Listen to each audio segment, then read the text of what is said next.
नमस्कार, स्वागत छ। म कीर्तिनिधि विष्ट किशोर। आज हामी चुरे गाउँपालिका कैलालीको एउटा यो भासुवीर नजिकै आएका छौँ र हामी घुम्ने क्रममा यो माथितिरको डाँडामा यो यता चाहिँ चट्टान भएको डाँडामा चाहिँ पुगेका छौँ र यहाँबाट जुन चाहिँ दृश्य देखिरहेको छ यहाँ तपाईँहरूले देख्न सक्नुहुन्छ। यो दृश्य चाहिँ एकदमै रमणीय छ। यो दृश्यले चाहिँ हाम्रो मनमुटु चाहिँ एकदमै छोएको छ। हामीलाई चाहिँ पोजिटिभ भाइब्सहरू पनि आइरहेको छ र यहाँ आउँदा चाहिँ मनमा शान्ति पनि लागिरहेको छ। र आज हामी साथीहरूसँग आउँदै गर्दा हामीले यहाँ के दृश्यहरू पनि देख्यौँ र हामीसँग एकजना हाम्रो मित्र हुनुहुन्छ निराजन विष्ट, उहाँलाई स्वागत छ। धन्यवाद छ। तपाईँ अहिले यहाँ घुम्न आउँदै गर्दा कस्तो महसुस भइरहेको छ निराजनजी?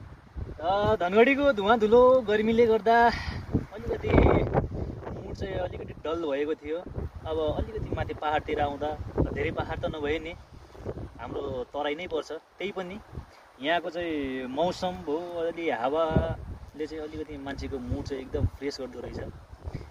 एकदम मलाई पोजिटिभ भाइब्सहरू आइरहेको छ, एकदम मलाई रमाइलो लागिरहेको छ अहिले।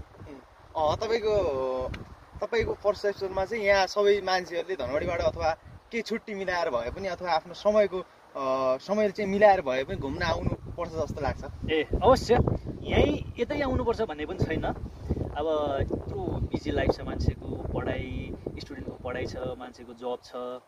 अब त्यत्रो जब हप्ताको 6 दिन 7 दिन होइन, कसैको त 7 दिन पनि हुन्छ।